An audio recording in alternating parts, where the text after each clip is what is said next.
ओम नमः शिवाय। आइए अब हम आखिरी ज्योतिर्लिंग की तरफ चलते हैं, जिनका नाम है घुश्मेश्वर ज्योतिर्लिंग। दक्षिण दिशा में देव नामक एक विशाल अद्भुत पर्वत है। वहां पर सुधर्मा नामक ब्राह्मण अपनी पत्नी सुदेहा के साथ रहते थे। वह परम शिव भक्त थे।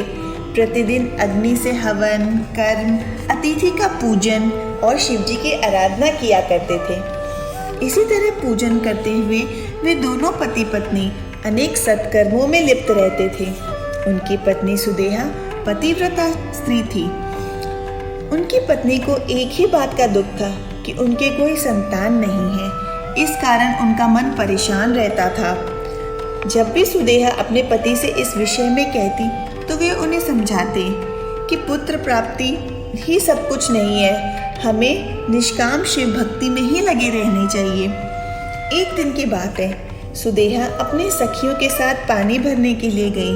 तब उनकी सहेलियों ने उन्हें बांझ कहकर अपमानित किया और कहा कि तेरा तो कोई पुत्र ही नहीं है, तेरा तो कोई वंश ही नहीं रहेगा, तेरे बाद तेरा कोई नाम लेने वाला ही नहीं है। यह सब सुनकर वह बहुत दुखी हो गई और घर आकर उन्होंने सारी बात अपने पति सुधर्मा से कहा।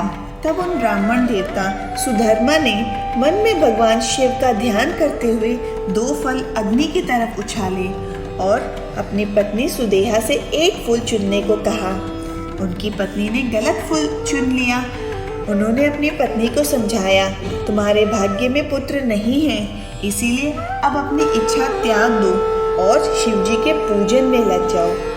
अपने पति सुधर्मा की बातों का सुदेहा पर कोई प्रभाव नहीं पड़ा। वह उनसे इस प्रकार बोली, हे प्राणनाथ, यदि आपको मेरे गर्भ से पुत्र नहीं प्राप्त हो सकता तो आप दूसरा विवाह कर लीजिए। परंतु सुधर्मा ने विवाह से इनकार कर दिया। तब सुदेहा अपनी छोटी बहन घुश्मा को अपने घर ले आई और अपने पति से प्रार्थना करने लगी कि वे उनसे विवाह कर ले। सुधर्मा ने उन्हें समझाते हुए कहा, यदि मैंने इनसे विवाह कर लिया और पुत्र हो भी गया तो भी आप दोनों बहनें सौतन बन जाएंगे, एक दूसरे का विरोध करेंगी और घर में दिन प्रतिदिन झगड़े होंगे। तब सुदेहा ने कहा, हे प्राणनाथ, भला मैं अपनी बहन का विरोध क्यों करूंगी? आप चिंता त्याग दें और घुश्मा से विवाह कर लें।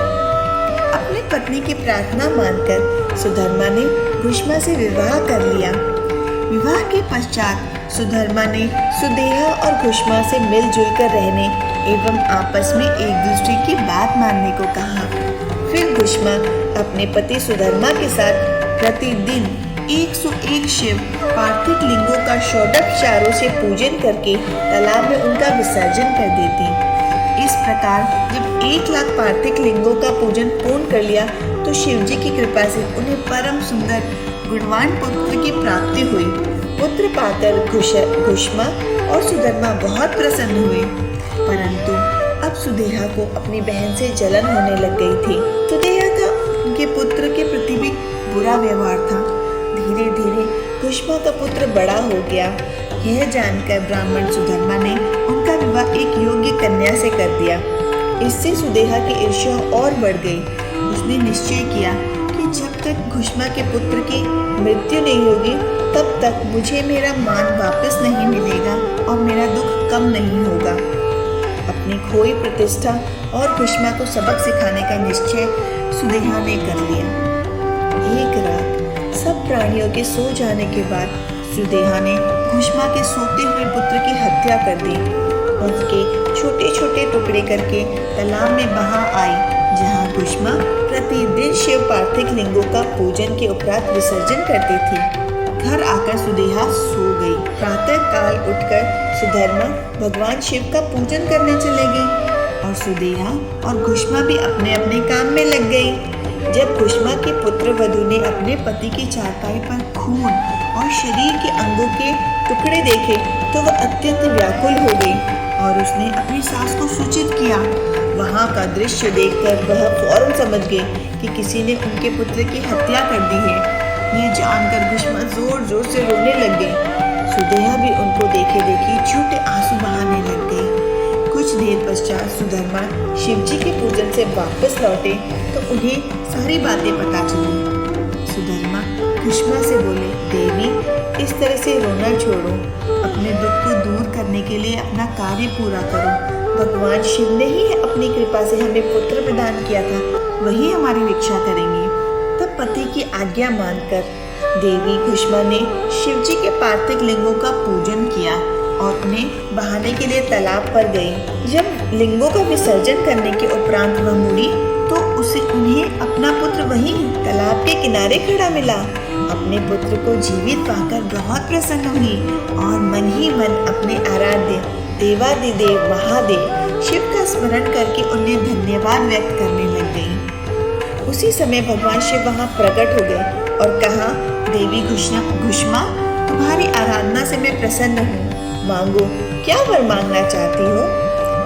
तुम्हारी बहन सुदेहा ने ही तुम्हारे पुत्र की हत्या की थी, परंतु मैंने इसे पुनर्जीवित कर दिया है। अब मैं तुम्हारी सौत को उनकी करनी का दंड अवश्य दूंगा। भगवान शिव के वचन सुनकर देवी घुष्मा बोली, हे नाथ, सुदेहा मेरी बड़ी बहन है, आप उनका अहित न करें। तब शिव जी ने बोले, तुम्हारी सौत ने ही तुम्हारे पुत्र को मारा है, फिर भी तुम उसे दंड नहीं देना चाहती। यह सुनकर घुष्मा ने कहा, हे देवादिदेव, अपकार करने वालों पर भी उपकार करना चाहिए, यह मैंने भगवत वाक्य में पढ़ी है और मैं यही मानती हूँ, तो आप सुदेहा को क्षमा कर दें। तब घुष्मा की बातें सुनकर शिव जी ने कहा, ठीक है, जैसा तुम चाहती हो वैसा ही होगा, पर तुम कोई और वर मांगो। यह सुनकर घुष्मा बोली, हे प्रभु, आप इस जगत का हित व कल्याण करने हेतु यही निवास करें। तब शिव जी बोले, हे देवी, तुम्हारी इच्छा पूर्ण करने हेतु मैं तुम्हारे ही नाम से घुष्मेश्वर नाम से यहाँ कहलाऊंगा। यह कहकर शिव जी ज्योतिर्मय रूप में शिवलिंग में स्थित हो गए। वह सरोवर शिवालय के नाम से प्रसिद्ध हुआ। इस सरोवर के दर्शन के बाद घुष्मेश्वर लिंग का दर्शन करने से अभीष्ट फलों की प्राप्ति होती है। इस प्रकार शिव जी वहाँ सदा के लिए स्थित हो गए। उधर सुधर्मा भी सुदेहा के साथ वहाँ आ पहुँचे और उन्हें सारी बातें ज्ञात हुई। सुदेहा अपनी करनी पर बहुत लज्जित हुई और उन्होंने सबसे क्षमा याचना की। उनके मन का मैल धुल गया।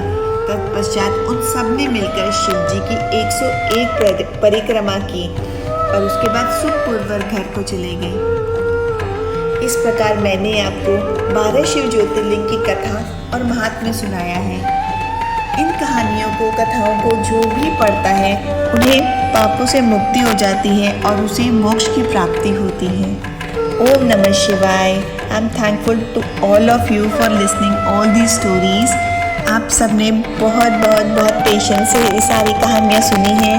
बहुत thank you. I am very grateful to all of you. फिर से मैं वही कहूँगी, शेयर, सब्सक्राइब एंड लाइक करना ना भूलें।